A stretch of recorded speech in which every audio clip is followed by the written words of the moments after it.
ఈప్ల ఈడ్చి ధరిస్తే సుర్రుమని సుక్కలు కనిపించేంత నొప్పి పుట్టినా కొందరు మందులు ఇజ్జత్ పోతుందని కవరింగ్లు ఇస్తుంటారు. నాకేం కాలేదు, అసలు దెబ్బనే దాకలేదు అని ఏతులకు బయటికి చెప్తారు గాని లోపల లోపట కుమిలి కుమిలి పోతుంటారు. హాగో అట్లనే కవరింగ్ చేసింది పాకిస్తాన్ దేశము. కానీ భారతదేశం దౌడ పండ్లు రాలివాడేంత కొట్టుడు కొట్టింది కాబట్టి బయటికి చెప్పలేక తప్పలేనట్టున్నది పాకిస్తాన్ కు. అసలు నిజం ఒప్పుకున్నది ఇప్పుడు. మాకేమైంది, ఏం కాలేదు, భారతదేశం వేసిన బాంబులతోని మాకు గోరు గీసినట్టు కూడా కాలేదు అని పెగ్గేలు కొట్టిన పాకిస్తాన్ దేశం ఇన్ని రోజులు సతమతమై ఇప్పుడు భారత్ క్షిపణుల దెబ్బ మాకు గట్టిగానే తాకింది అన్నట్టు చెప్పింది. మన సైన్యం సూటి పెట్టినట్టు కొడితే వాళ్ళ వైమానిక స్థావరాలు తునకలైనాయి. పాత ఇనుప సామాన్కు అమ్ముకునే దానికి కూడా అక్కడికి రాకుటైనాయి. అదే ముచ్చట్ను మనోళ్ళు చెప్తే లేదు లేదు కాదు మాకేం కాలేదు, భారతదేశమా మా మీద బాంబులేసిందా, ఊకొండ్రి జోకులు చేయకుండ్రి, అంత సీన్ లేదు, మా రక్షణ వ్యవస్థ మస్తు గట్టిగా ఉన్నది అని ఇన్ని రోజులు ఇగిలిచ్చిండ్రు. వెనక మరలా షిత్తలు జినిగిన అంగేసుకొని ముందట బెల్ట్ పెట్టి టక్కేసుకున్నట్టు చేసిండ్రు. కానీ ఎన్నడో నాడు తెలవాల్సిందే కదా, నిజం నిలకడగా బయటపడుతుంది అంటారు కదా. హాగు అదే జరిగింది ఇప్పుడు. భారత సైన్యం కొట్టిన దెబ్బను ఇన్ని రోజులు అనుకొని పాకిస్తాన్ ప్రధాని నిజం చెప్పిండు. పొద్దుగాల నేను ప్రార్థన చేసుకొని ఈత కొట్టడానికి పోతుంటే నాకు ఫోన్ వచ్చింది. ఆర్మీ ఆఫీసర్ ఆ ఫోన్లా భారతదేశం మన సైనిక స్థావరాల మీద దాడి చేసి దహనం చేసింది అని మాట్లాడిన సంగతి చెప్పిండు షెహబాజ్ షరీఫ్. ఇన్ని రోజులు బుద్ధి లేకుండా బుకాయించినోడు ఇప్పుడు ఒప్పుకున్నాడు. కానీ పాకిస్తాన్ దాడి చేస్తే వాళ్ళ డ్రోన్లను క్షిపణులను మనోళ్ళు కూలగొట్టిన సంగతి చెప్పలేదు.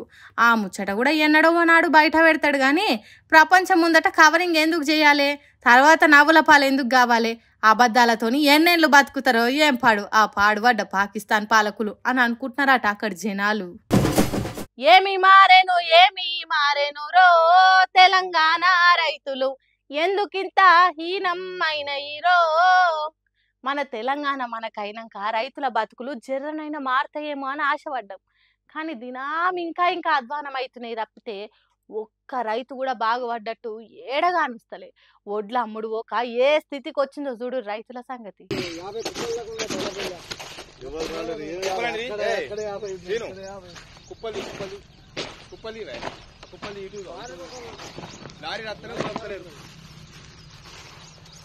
అయ్యో ఒడ్లు మొత్తం తార్చి ముద్దాయి మూలకలు వచ్చినాయి కదా. మండలం ఇగో వడ్లు నెల రోజులైతుంది మ్యాచ్ వచ్చి ఇది వరకు వడ్లు కొంటపోలేదు. ఇది ఏం ప్రభుత్వం, మరి ప్రభుత్వం ముందుకు రావాలి. రైతులు ఇలా అకాల వర్షాలతోటి అందరు నష్టపోతుర్రు. ప్రభుత్వం ఎట్లనే చేసి చర్య తీసుకోవాలి. ఇటువంటి ప్రభుత్వం ఉన్నా ఒకటే లేకున్నా ఒకటే, తొందరగా మాత్రం వడ్లు పోవాలి. మాకు రైతు ప్రభుత్వం రావాలంటే ఇక కాంగ్రెస్ పోవాలి. ఇగో ఈ మొత్తం చుట్టూగా మొత్తం ఈ వడ్లు నెల రోజులైతుంది, కమ్సే కమ్ నెల రోజులు. వారం 2 వారాలంటే ఏమన్నా అనుకోవచ్చు. కానీ నెల రోజులు అవుతుందట ఒడ్లు ఐకేపీ సెంటర్కి పట్టుకొచ్చి ఇక కొంటారు ఆగుంటారు అని చూసి రోజులు గడుస్తున్నాయి. కానీ ఒడ్లు మాత్రం కొన్న పాపాన పోతలేదు ఈ సర్కారు. మా దరిద్రానికి ఈ షొడగొట్టే వానలు కూడా సోపతి కూడా ఇట్లా ఏడి కాడికి తడిసి మొలకలు వచ్చినాయి. ఇప్పటికైనా ఇవి కొని మమ్మల్ని ఆదుకుంటే పుణ్యం ఉంటుందని బాధపడుతుర్రు రాజన్న సిరిసిల్ల జిల్లా రైతన్నలు. వీళ్ళ సంగతే ఇంత ఘోరం ఉందంటే ఇటు చూడుర్రి అసలు కథ. దయచేసి నాకు ఒక ఆడదానికి న్యాయం చేయాలి.